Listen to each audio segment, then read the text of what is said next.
welcome all grandparents that have joined us so far this morning. Do continue to pop in where you're coming from on the chat. Please do put any questions you have into the Q&A at the bottom. I am Kelly Fanagrassi. I am the Director of Individual Giving here at Carroll School, and I'm just so pleased that you've taken the time to be with us today to learn more about what happens for your students here at the school. As we begin our program today, we're going to first meet Dr. Renee Greenfield, who is our new head of school. She just began on July 1st of this year, and this is her first special visitors day at the lower school as head of school. But as she will share with you, she knows a little bit about Carroll. And after she speaks, we'll be joined by Sue Kingman, who is the director of our lower school division. So Dr. Renee, if you would like to take the morning away. Great. Thanks, Kelly. Good morning, everybody. I want to thank you for setting aside some time to be with us. As Kelly indicated, the last special visitors day I attended was about 20 years ago. I was hosting folks like you in my 5th grade classroom here at Carroll. So by way of introducing what we do here at Carroll, I'm going to take just a couple moments to tell you a little bit about myself and why, after 20 years, I have returned to this magical place. I tell folks that the real story is that I never, ever wanted to be a teacher. Both of my parents were educators. So I went to college and graduated with a degree in speech and language pathology, which wasn't exactly being a teacher, or that's what I told myself. After college, I spent a year of service in AmeriCorps, and then I went on to work as a speech and language therapist in Lawrence, Massachusetts. That summer, I was a lifeguard in Maine and ran into a Carroll school teacher who just kept gushing about this amazing place and the kids that she taught. And she talked me into applying for a position here. And so I spent 4 years here at Carroll, first at our high school. And this picture that you'll see here is evidence from the 2002 yearbook I just found. After spending 4 years at Carroll, I moved and taught students with dyslexia in Newton. And then I spent a bunch of years in graduate school.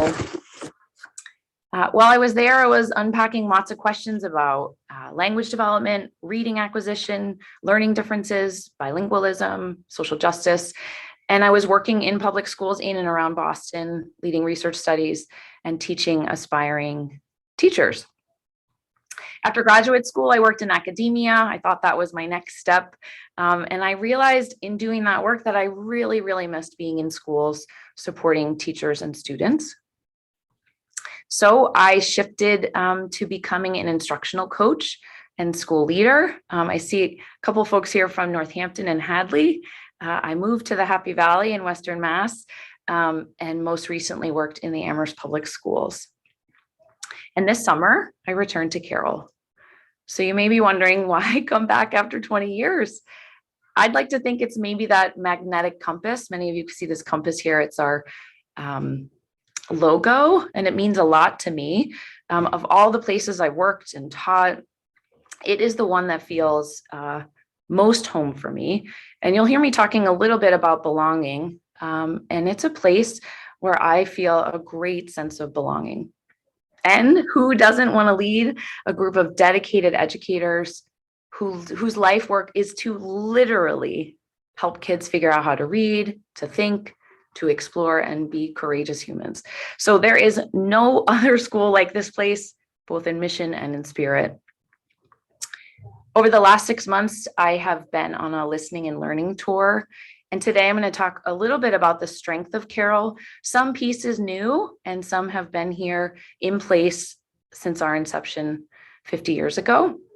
So I'm going to spend about 5 or 10 minutes sharing this with you, and then I'm going to pass it over to my colleague, Sue Kingman, head of the lower school. Okay. So here is our mission statement, revised this spring. I would actually invite you to read it along with me. We actually can't hear you read.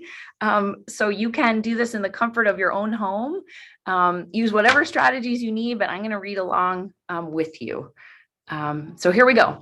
Carroll School empowers children with language-based learning differences, such as dyslexia, to become academically skilled students who are strong self-advocates and confident lifelong learners. Carroll is an inclusive community committed to embracing diverse strengths, identities, and lived experiences in order to give each child what they most need to thrive. So I see us living this mission day in and day out at this place. We are most well known for the first sentence in our mission. We teach young people how to move through academics, and we teach them to go out into the world to do great things. We teach them how to self-advocate. The second sentence is something we have done for a really long time, and we're committing to move we're committing to move forward in this work, actively engaging students to embrace theirs and others' lived identities and experiences, and giving each kid what they need. And we know that both of these sentences of our mission are essential to the way kids grow and develop, and that the value in coming to Carroll is that kids actually get both of these things. And we believe deeply that we can't do one without the other. So pretty proud of that mission statement. So here's, in my view, the strength of our mission. Some mission statements live on walls or on websites, but our mission is the actual path for our school. We talked about the compass before. I believe that this mission is our actual compass in action. It's collective. It keeps us going in the right direction, and it helps us to course correct, guiding us on our journey. So here are a few examples of how you'll see our mission alive in our school, many of which you'll see in the videos that will follow. The first is teaching the whole child. Our educators pay attention to our kids. They get to know our kids deeply, and then they take that deep connection and help them learn and grow. And in doing that, you can see that our educators are better able to then figure out what kids most need in an academic sense. And so that brings us to our second here. If you haven't heard it already, we use this acronym GEC, and GEC stands for Give Each Child What They Most Need. And that means through this deep connection, teachers can figure out what kids actually need academically, holistically, and give it to them. We also offer really strong academics. We provide just enough support for students to work in what I call productive struggle, right? Kids have to be stretched and pushed right at their learning edge. And our educators know that that edge is different for every kid, and they move into that space. Next, we have a commitment to social justice. You heard about our explicit statement in our mission statement. We name our commitment to social justice here, and our priority about embracing and celebrating kids' lived experiences, their families' lived experiences. And we work really hard to create spaces for kids to lean into really curious conversation about diversity, about difference. And we support kids to go out in the world and be able to have these kinds of conversations and really to be awesome humans. And last, we use data to inspire our instruction. It helps us to get at high levels. And we use this ongoing assessment to figure out, again, what kids need and how to provide it to them. So there's the strength of our mission. Now I want to talk a little bit about how the story ends. So I'm going to move forward and then move backwards. Let's start with the ending. What happens when students leave Carroll? So as I said before, I've been on this listening tour over the last 6 months, and I've talked to countless alumni. They are happy adults, so grateful to Carroll, and they have leveraged their skills and found their way in the world. Some are scientists and researchers.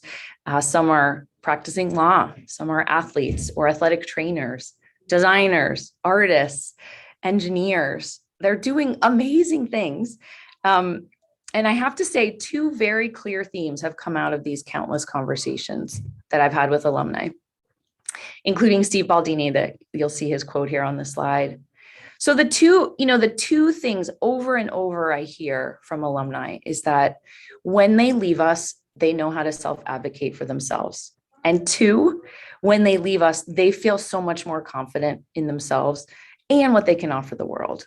I mean, it's so powerful to sit in conversations around this. One young grad in their 20s said to me, Carroll, taught me how to use my voice. And I just found that to be so profound. So she's out in the world as an educator using her voice.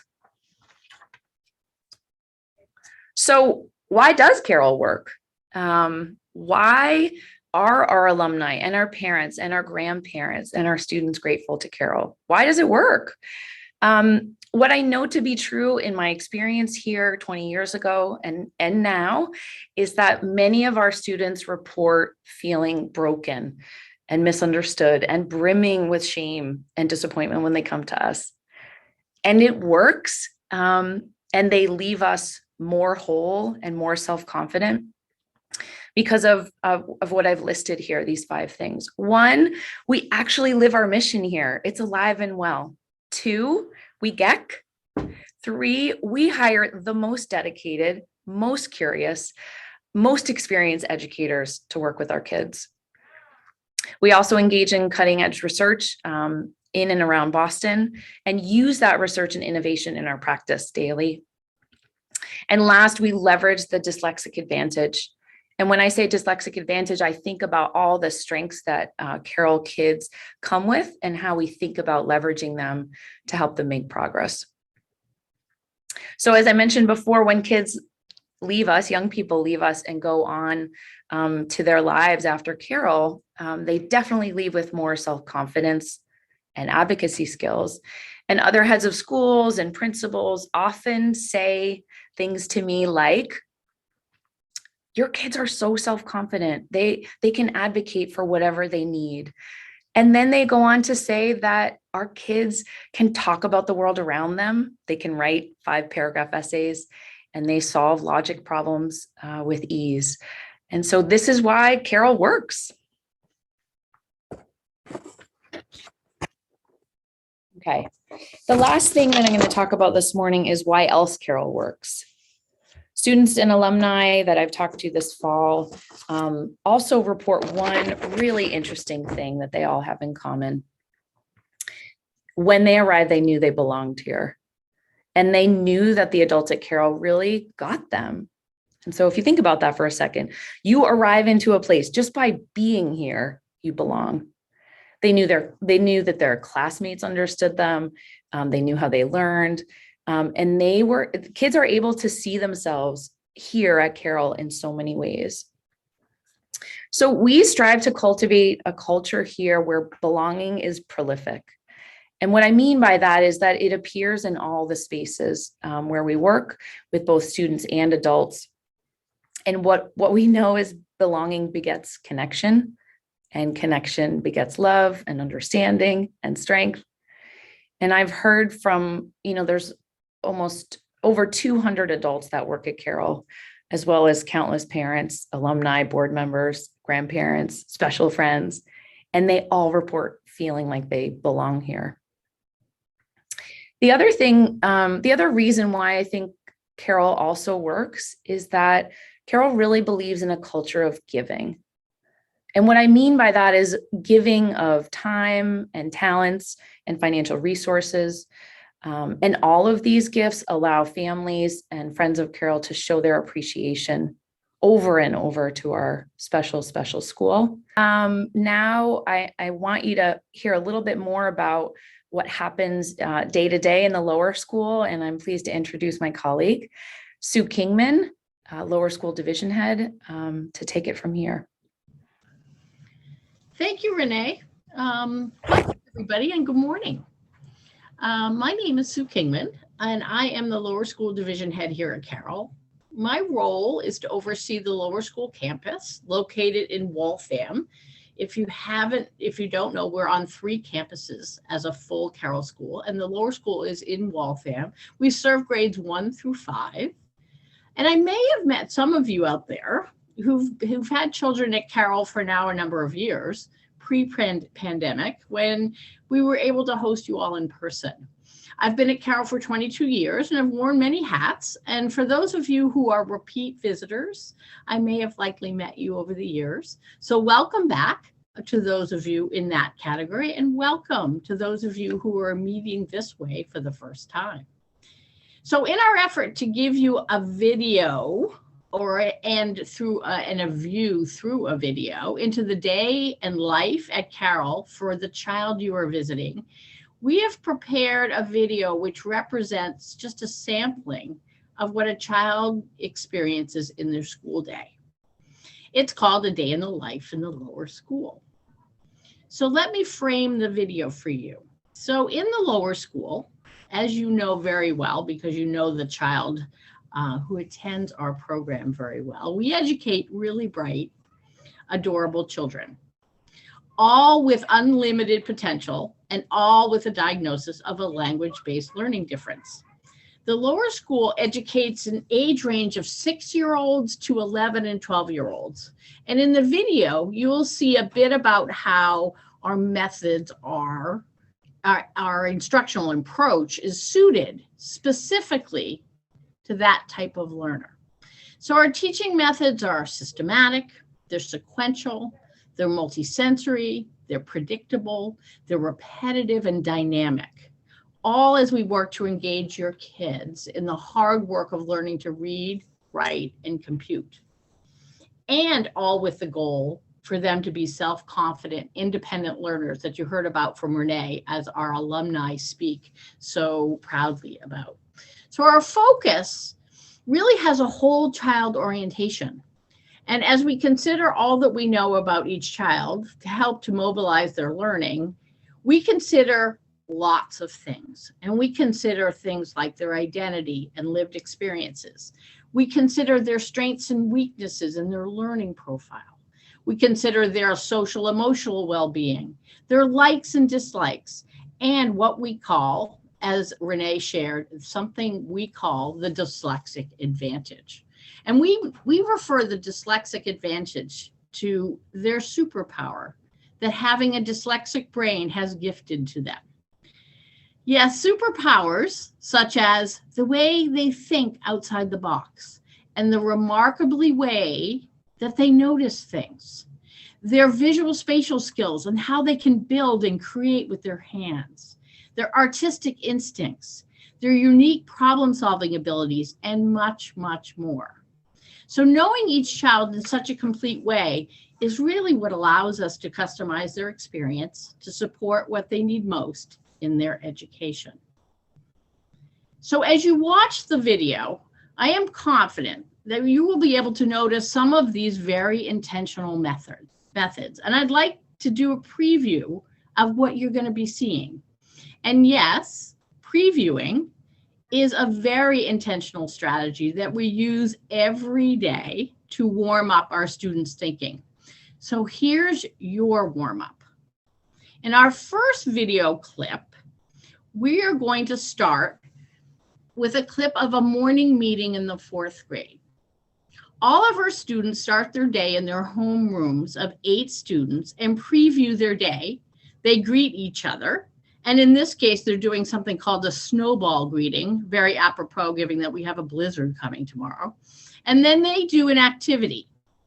This is the period in the day that the kids warm up their thinking and readiness for learning. And it kicks off the principles of something called the responsive classroom approach. It's the responsive classroom approach that is our foundation of social emotional programming. Its basis rests in the premise that children's social emotional well-being directly impacts their academic achievement. And for our children who have not had success in previous schools, this intentional time as they start their day and culture and a culture of connection and belonging that Renee spoke about directly helps to build their readiness for all the hard work and learning that's coming. So then, after you have a little morning meeting time in the 4th grade, you're going to go to 2 Orton Gillingham reading lessons and or tutorials, where you're going to see different approaches based on a child's reading trajectory and specific needs. One approach is with one child and a teacher or tutor working very specifically on foundational early reading development. And then on the other group that you're going to see is going to be more of a group environment where it's a small group reading class where kids are working on high level vocabulary. They're working on word parts and fluency. So you'll notice that there's lots of engagement in these lessons, and that require a real creative approach to the way the teacher is going at accomplishing these reading skills. And I want you to look at some of those creative strategies that teachers are using for that engagement to do the kind of hard work that our kids need to do. So lastly, in video clip 1, you will see a 3rd grade math class.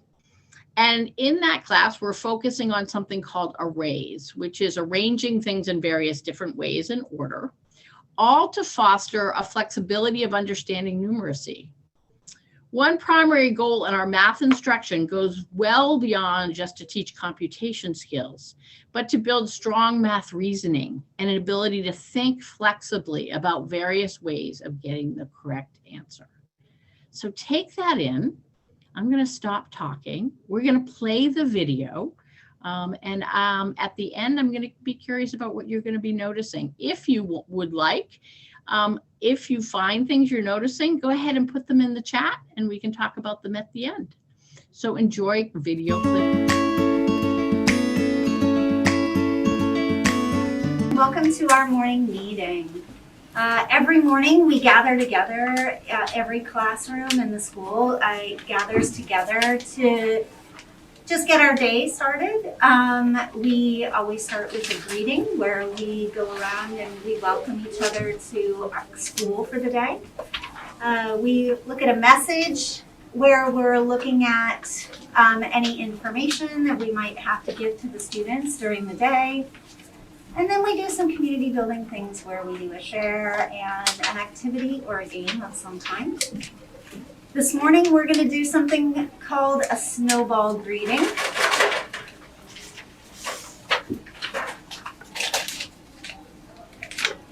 Good morning, Monday. Good morning. Oh, yeah.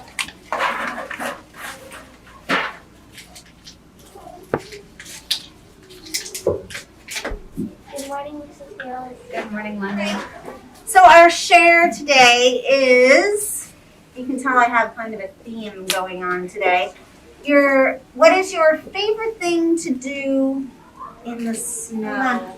Caleb. So, there's a hill and close to my front yard, and basically, when winter comes, everyone goes to it in the town, and it's a really fun, sledding place, and we also make bumps, and once I felt like I went flying 50 feet into the air, but it was only 10 feet into the air.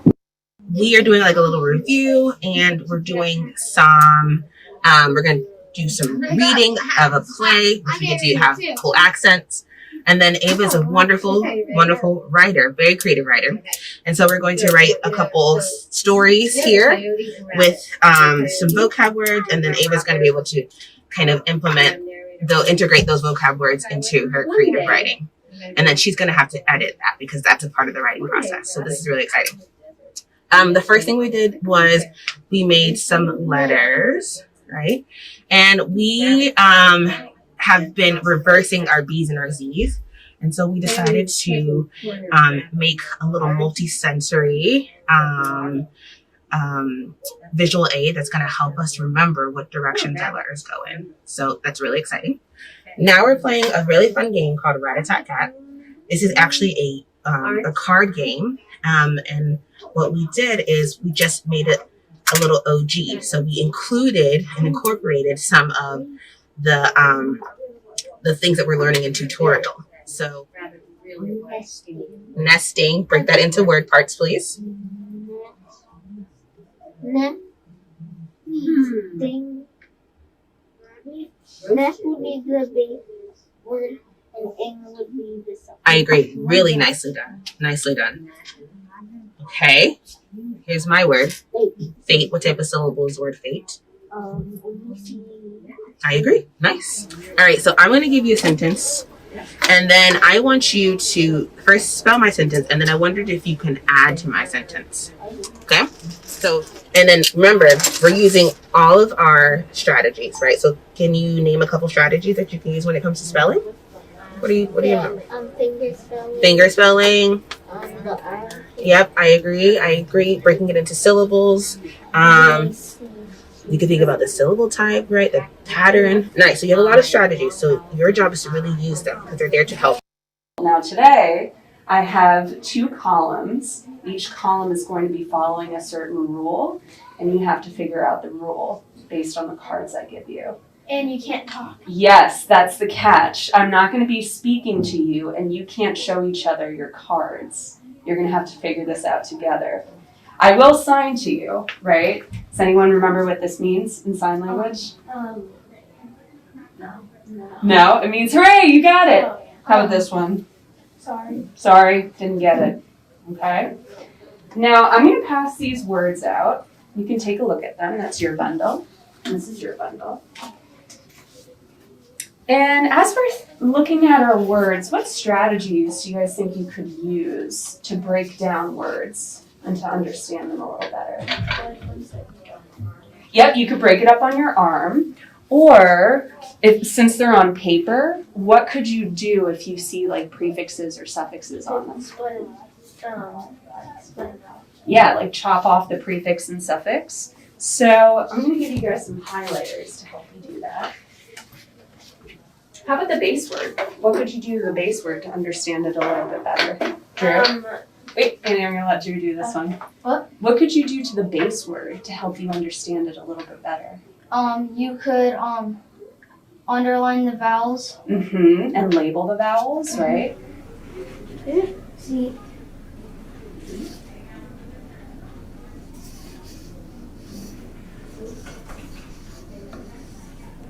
So you're all set. You labeled everything. Yeah. All right, now I'm turning my voice completely off. I'm only going to sign to you. You ready?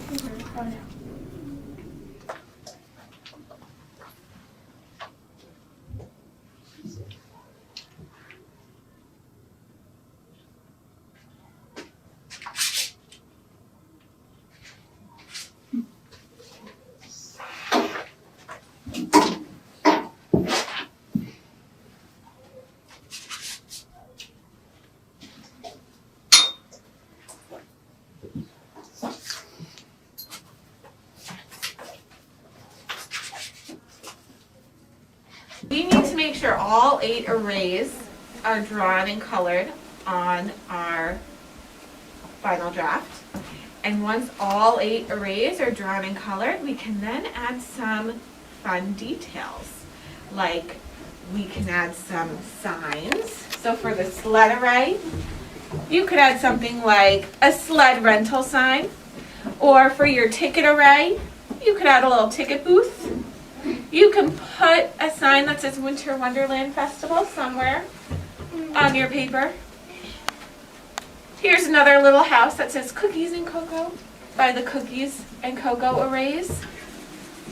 What are you adding to your array? I see hot cocoa. That's hot cocoa, that's snowballs, that's trees, pine trees, that's sleds, that's tickets, and that's slushies.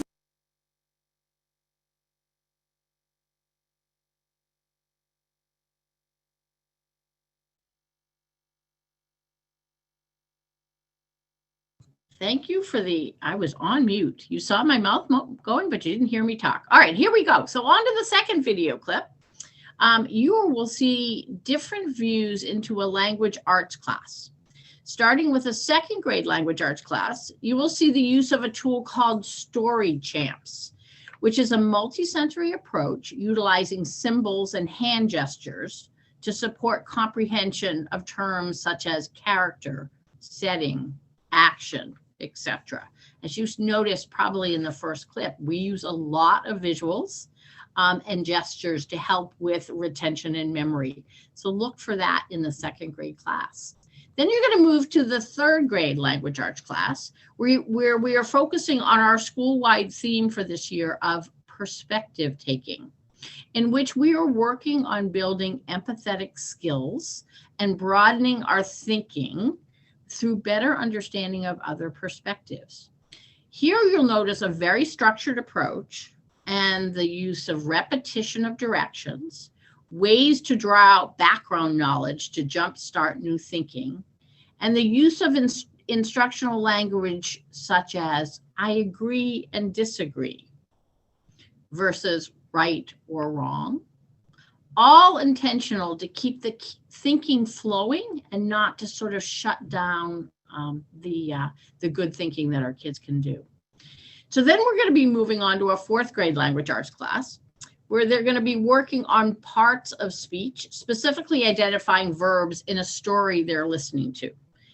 And once again, symbols are being used as a visual reinforcement.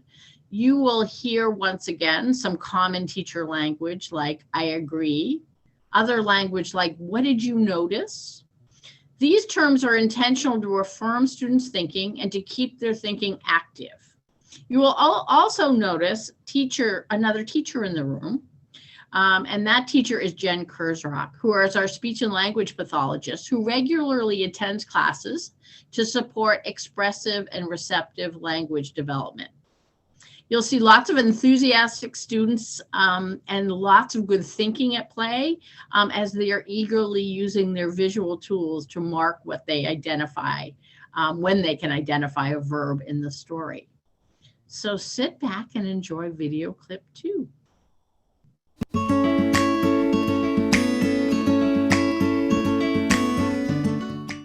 Hello, welcome to 2nd grade language class. We're going to be doing Story Champs, which is a program that works on developing oral language and oral comprehension. And I'm going to read a story, and you guys are going to be doing our gestures, right? That each symbol has a gesture, and then we're going to retell our story. So let's do our symbols. Let's go over these. So you're going to say the name out loud and do the gesture. Okay. Okay, ready? Yeah, like Character. Problem. Feelings. Action. Ending. Nicely done. Okay, last weekend, Kim was watching for her grandma out the window of the front room. Her grandma was running late because there was a bad storm. Kim was sad because she wanted to see her grandma. Then, Kim called her grandma to ask when she was coming. Her grandma said, "I'll be there soon." When the rain stopped, Kim's grandma finally got to her house. Nice job, guys. I saw all the gestures. Nicely done.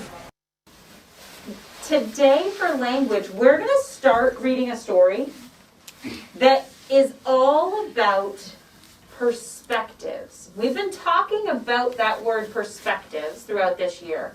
And this story that we're going to start today is all about 2 different perspectives. So I'm going to be checking in with you about whose perspective we're learning the story from. So this book is also going to be something that we're going to do a project with. So my challenge to you is, can you figure out what our project might be? And we're going to remember to raise those hands. But this story is called The Snow Globe Family. I know. And we're going to learn a little bit. We're going to take a quick picture walk, and I'm going to ask you to raise your hand and share with me about what you think is going to happen in this story. George, what do you notice? I noticed that they're sledding. Ooh, where are they sledding? Oh yeah, and I noticed below we. Yeah, it does say wee. Where are they, George? They're in a snow globe. The snow globe. Andrew? I probably have a first wonder. Okay. I wonder if they're just gonna crash out of the snow globe. Ooh, if they've come through. So here's what you're gonna do. In a moment, you're gonna travel to your desk. Or you can choose a different work spot that works for you. But you are going to draw the setting in puzzle piece 1, where the story happens. In number 2, you're going to draw the main characters. Number 1 is setting, and number 2 is character. Yesterday we did a little preview of Salt in His Shoes. This is a book about, anybody remember this book is about? What? Michael Jordan, I agree. Okay, so we're going to hop into this book again today. Only this time, our focus is going to be the verbs that are in the book. Miss Kurzerov was kind enough to print us out these wonderful cards with the verb symbol on them, okay? So the first part of class is going to be listening to part of the story. And when you hear a verb, you're just going to show the verb card, okay? What's a verb? Silas, do you remember what a verb is? Yes. What is it, bud? A verb is a saying, a verb is like you're walking. Okay. Or a mental verb is like thinking. Beautiful. Thank you for giving us two different examples, one for a physical verb and one for a mental verb. When you hear a verb, you can show the card. Of course, there might be some verbs that you miss. That's okay. Does that make sense? Okay. Salt in his shoes. Michael loved to play basketball. Every Saturday, he followed his older brothers Larry and Ronnie to the park, hoping they would let him play. Hadley, what do you notice? Followed. Anybody else hear a different? Oh, Audrey agrees. Miss Kurzerok agrees. Riley agrees. Silas, did you hear a different verb? No. Okay, let's keep going. And if one of the guys who usually played didn't show, Ronnie and Larry always let Michael play. But there was one problem. His name was Mark, and he was the tallest boy on the court. What's the matter, Mikey? Too short? Mark flapped his arms in Michael's face. Silas, what verb did you hear? Laughing Do other people agree? Do other people hear that? Over here, shouted Larry. Shouting! But when Michael threw the ball, Mark's long arms came out of nowhere and knocked the ball away. I got a new one. Okay, hang on to it. Audrey, did you hear one? Well, which one did you hear? Knocked. So now finally on to video clip 3, which will be featuring our multi-programming. And when we say multi-programming, we're referring to our art and music and physical education and makers and science classes. And this is where our kids' dyslexic advantage really shines through. So we're going to start off with a 5th grade clip, which will provide you with a view into our partnership with Grassroots Wildlife Conservation. Each year in the 5th grade, we head start 4 Blanding turtles. And their names this year are Pinky, Tortellini, Nugget, and Bubbles. And we head start them for the year. They reside in our 5th grade science class for the year in a big tank. And we study their growth. And at the end of the school year, we return them to their natural habitat about 20 minutes from here in the Great Meadows in Concord. Then we're going to transition to visit a 3rd grade class where they are doing art. And you will notice some great integration of content. So in our 3rd grade each year, we have a Harry Potter theme. And in this art class, we are drawing from their background knowledge of Hogwarts, drawing from their visual and auditory memory from reading the Harry Potter books in class. And the kids are engaged in building castles out of clay in the art class. So then in music in our 3rd grade, you will see we're working on rhythm. There is extensive research that you may have all read about that really supports working on rhythm helps to support memory and retention. And of course, as we are teaching these skills, our kids are having a lot of fun because what child doesn't like to drum? So we're bringing fun and drumming, and we are really working on strategically on that memory and retention.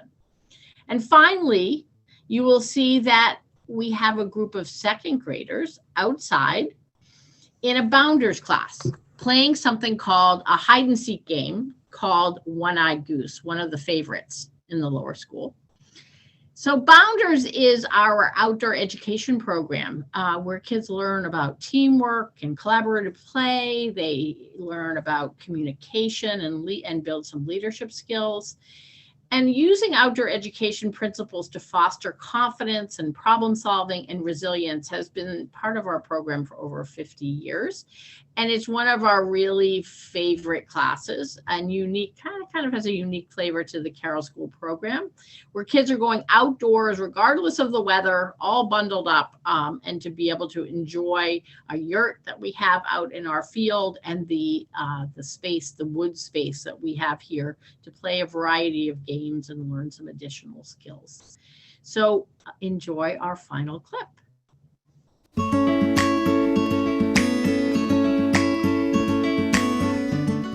Then, because it's not going to be warm, they're not going to be hunted anymore. What do turtles in New England, and this isn't what turtles do in Florida, but in New England, what do our turtles do? What would the Blandese turtles use their energy for? Hibernate. Sleep. What was it? Hibernate. Good. And what does that mean? Sleeping over the winter. I'm going to call it. Yeah. All right. So, if they're using their energy to just survive, Peter, are they going to use their energy to grow? No. How about Pinky, Turtellini, Nugget, and Bubbles? What are they able to do because of you guys taking care of them? They're inside and the water temperature is like warm and stuff. And The UV light. they've got a UV light to help with strong bones. They've got warm water. What do you do, Gemma? What do kids do every single day? Feed them. Like weigh them and measure them and stuff. Feed them. And Feed them. yeah, so they've got lots of energy to grow, so that's why we're head starting them. Right. Why do you actually collect the data? Why do we collect data? So that we can see how much they grow in months. Yeah, So you and can help you them. exactly. And we get evidence that they are growing. What is our evidence then? What is our evidence, Finley, that they're growing? I can take. Come on up, yeah. If eyes came into the room and I said no, they didn't grow, you could just point to what? Here, then she was growing. So now she's bigger and she's pink. And who got that evidence, Finley? You. You specifically, right? So you guys are actually getting evidence. Somebody could come in and say, I don't believe you just because they don't want to believe you. But all you have to do is grab your data and show this evidence. And this evidence is not actually talking about the length of their carapace. What is this evidence of? The weight. The weight, okay? So these guys are the experts. So you're going to do what you do. What's the temperature? Yeah. That's at 14. 30. Wait, can you put that 38.6. All right. 38.6. Oh my God. Hi, my name is Miss Siffer. We're here with third graders right now, and they're finishing up their castle project. Every year, students work with clay, and right now they're building with slabs, and they're building a castle, and that's pretty challenging, but it's also motivating because it's a cool project. They are also working with the book Harry Potter in their language classes, so it connects there and keeps the inspiration and the narrative very forward in their mind. Thinner than your pinky is very fragile. I'm trying to get It's the size of my pinky. So check it out. If you uncover a corner, then it's a little easier. I'm making a castle and I'm trying to scratch it and then put water so it'll stick. Mm-hmm. And I'm trying to put it around it. Sure, what do you want to add? Sharp F at 3.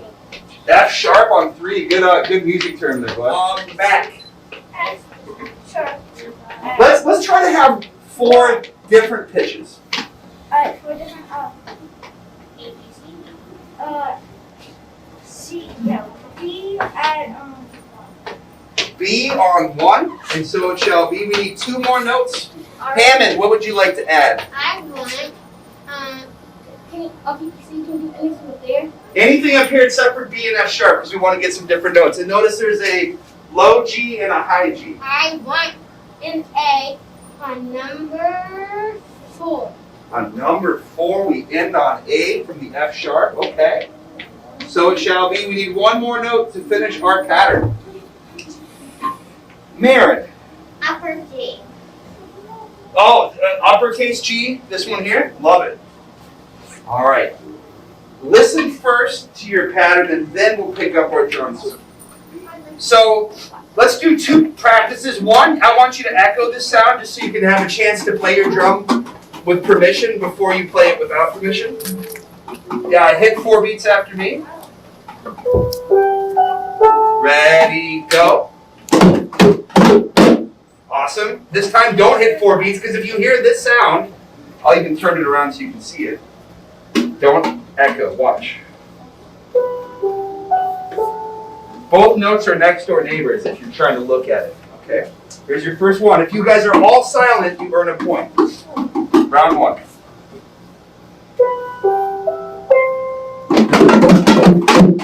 Good. Those were both next door neighbors, but they weren't the right next door neighbors.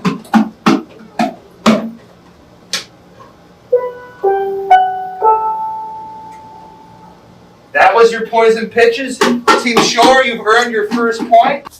Jets, you feeling ready for a game of one-eyed goose? Yeah! All right. So let's remember our story of one-eyed goose, of how your pack leader, your fox leader, tried to steal one of my eggs, and in the battle got one of my eyes.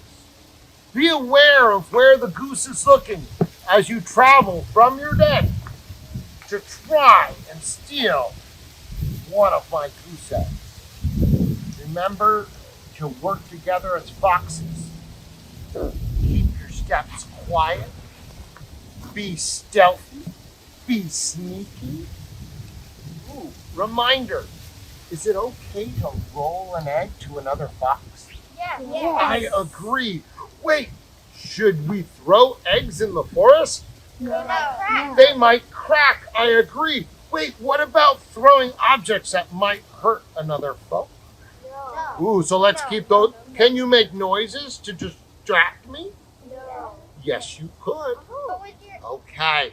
Foxes, are you ready to start? Yeah. Travel safely to your den and listen for the words go.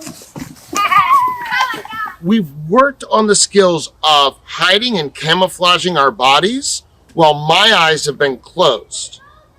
And then they would move to a different spot after I looked, and I'd close my eyes again. We're now playing a game where they have to camouflage and be aware of where I'm looking and react before my eye gets to them. So we've upped our level of awareness to our camouflage and movement play.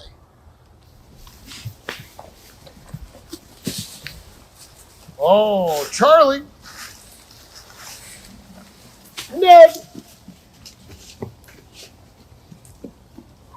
Ooh, who's in there? Oh, it's Blue. It's Sam.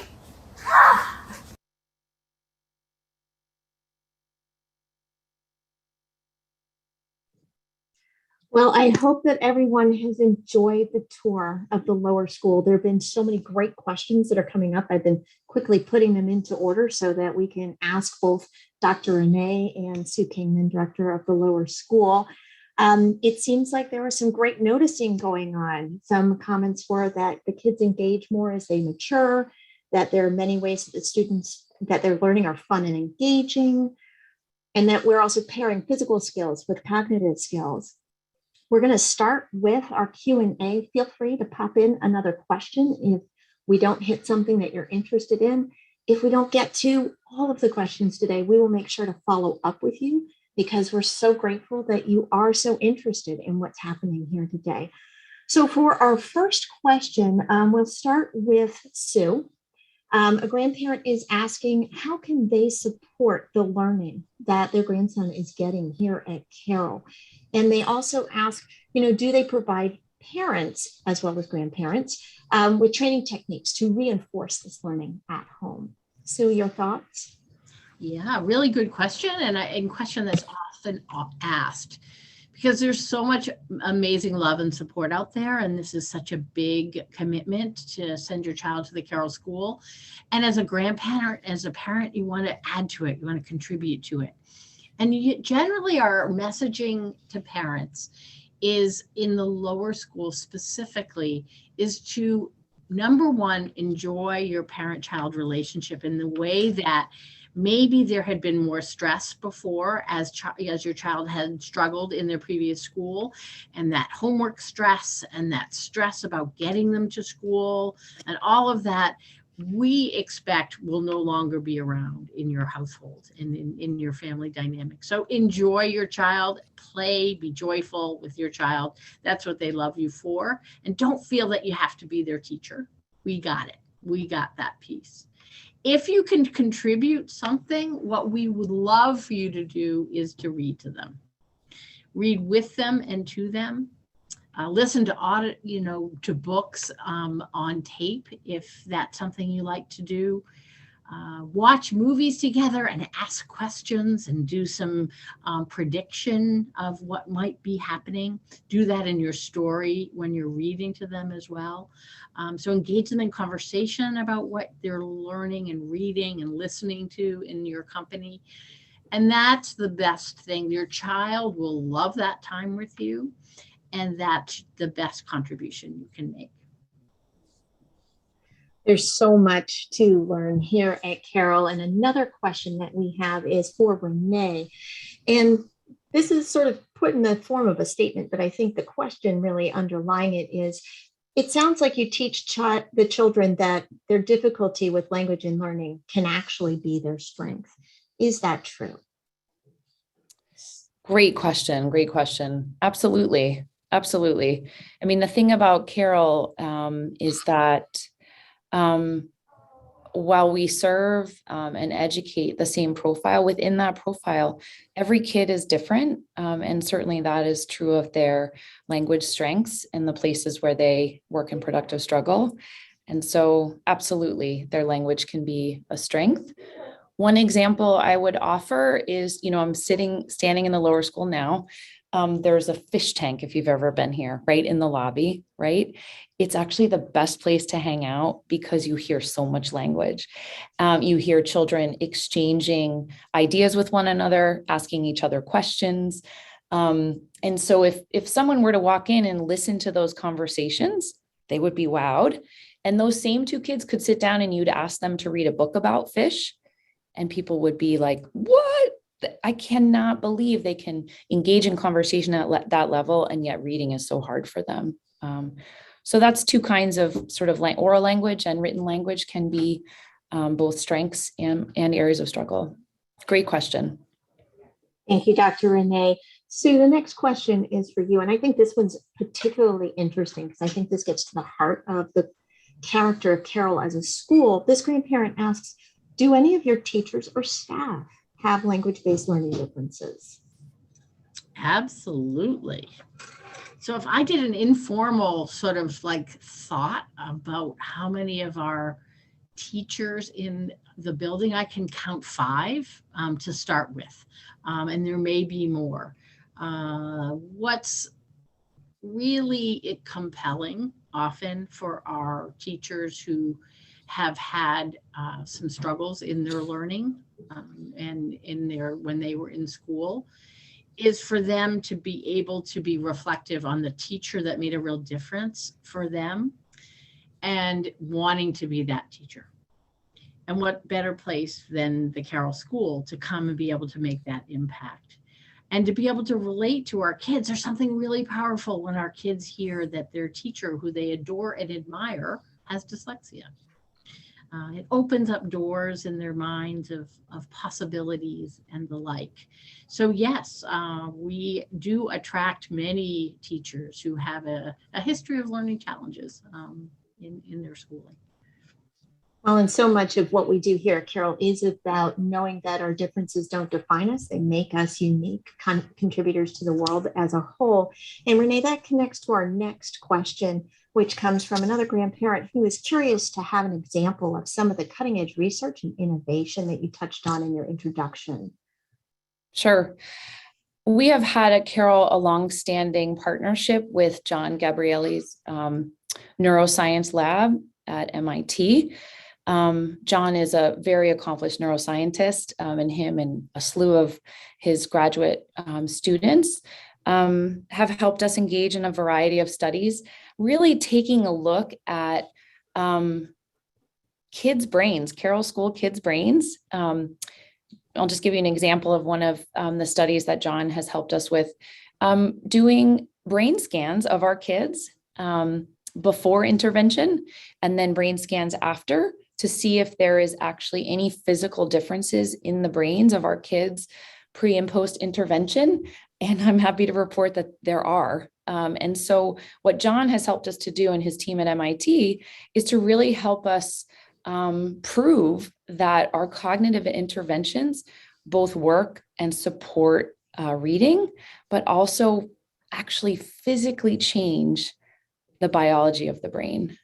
So that's one sort of very neuroscience nerdy research I would report out on. And then there's research that happens day to day here in teachers' classrooms, more action research where a teacher will try on a new intervention or a new way of teaching, take some data, and then ask themselves, is this effective for this group of children? And if it is, let's carry on. And if it's not, that data helps teachers inform their next teaching move. So research happens in all kinds of ways, in very formal ways, and also in very informal ways at Carroll. So I hope that helps, Kelly. Absolutely. Thank you, Dr. Renee. We have time for maybe one or two more questions. So anyone we don't get to, we will respond to your question. And thank you so much for being engaged in today's conversation. It can be a little hard when we're all little boxes on a screen. So this question is for you, and it's sort of a two-question question, which is, how are children given opportunities to teach or share what they're learning? And do they get to speak in groups in the extended community? Absolutely. So our children have a lot of very intentional times where we try to help them to be able to feel like the teacher, feel like the one who has the information and can share and impart their understanding of it with others. That's very empowering. As a learner, as you think about it, as a student, you have those moments like, I got this, and I want to be able to share what I know and be able to even help others who may feel like they're not quite so secure about what it is that they're learning. So because of our small classrooms, we intuit all of those needs for kids. And some kids are just born to want to be able to share what they know and be able to be the teacher and be able to teach others. And we know that about each and every child, and we foster that in our small classrooms and try to encourage that. So we might say, Max, so what do you think? It looks like you feel pretty confident in what this is. Can you tell us what you know? And really encourage that, because it's very empowering and confidence boosting and all of that happens. So very much so. And then Kelly, what was part two of the question? Remind me. Part two is, do the children get the opportunity to speak in groups in the extended community? Yeah, so there are many formal and informal. So in classes, there are many, we do a lot of project-based work where kids will stand and deliver and talk about the project that they've done and share what they've created. The fourth grade right now are working on their states projects. And so they each take on a state in the United States, and they will do presentations to the entire fourth grade and to be able to share what they learned about Utah or the like. As just an example. We also have informal ways. We have something called Today's Arrays that happens on Friday afternoons or Friday right before we dismiss, where kids are presenting when we're in person. They present in the gym with all of their, with the entire lower school community. So 200 of us are in the gym, and kids are sharing, presenting a talent they might have. They might be dancing or singing, or they may be sharing an art project that they did and talking to us about how they created what they created. So a lot of opportunities to be able to gain that confidence to stand in front of a large group and small group of people, to be able to gain those skills, those presentation skills. That's really important in life moving forward. Thank you so much, Sue. Those skills are incredibly important, and it is so much fun as a staff member to really get the opportunity to see our kids in action. For our final question, it's going to be Dr. Renee. And this question is really around, where do our kids come from? The specific question is, do most students come from public schools or from independent schools, and how do they get to us? Also a great question. So this year we host families from 89 communities. Some families drive from as far as southern New Hampshire, parts of Rhode Island. And so 89 communities is a pretty large number. Some of our children come to us from their local public elementary schools. Some of our children come to us from local independent schools. I don't have the actual breakdown. I don't know if Sue can get us that, but it's a combination is what I would say. Here's what we know about dyslexia. It does not discriminate. It is everywhere. And so in that, the joy and the opportunity around that is that our children come from really different communities, different lived experiences. What was the second part of the question, Kelly? I'm just like Sue. I got the first part. Just really, how do children get to us? One of the question was, do we get referrals? How do they find us? Sure. Again, a lot of different ways. Some children come to us because families have a hunch that maybe their child has dyslexia. Perhaps it runs in their family and they're tuned into it.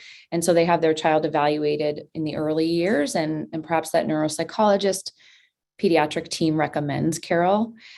Some parents come to us because they know already because of their family history. Some parents come to us because their independent school or their elementary school has helped them better understand their child, and families decide that that they're best served here at Carroll. So there are multiple pathways to come to us. Again, 89 communities, multiple pathways. Yeah, I think I'll stop there. It is amazing how many different kinds of students and families we do have at Carroll. I have the pleasure of interacting with so many of you. And my job at this point in our conversation is to say thank you. Thank you, Dr. Renee. Thank you, Sue. Thank you, everyone, for being a part of today. I hope you learned something. I hope that you're going to have a really interesting conversation with your student.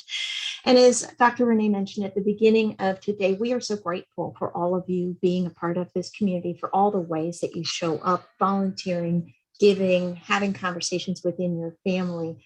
And should you have any questions about how you can get involved in the life of the school or give to the school, do feel free to reach out to me. Again, my name is Kelly Fanagrassi. I'm the Director of Individual Giving, Dr. Renee or Sue. And with that, I'm going to thank you all for being here. Anyone who did not get the question answered, we will follow up with you independently. And just happy Friday. For those of you here in New England, please stay safe, shovel carefully, take your time. For those of you in warmer climates, enjoy the sunshine for us. Thank you so much. Have a wonderful morning.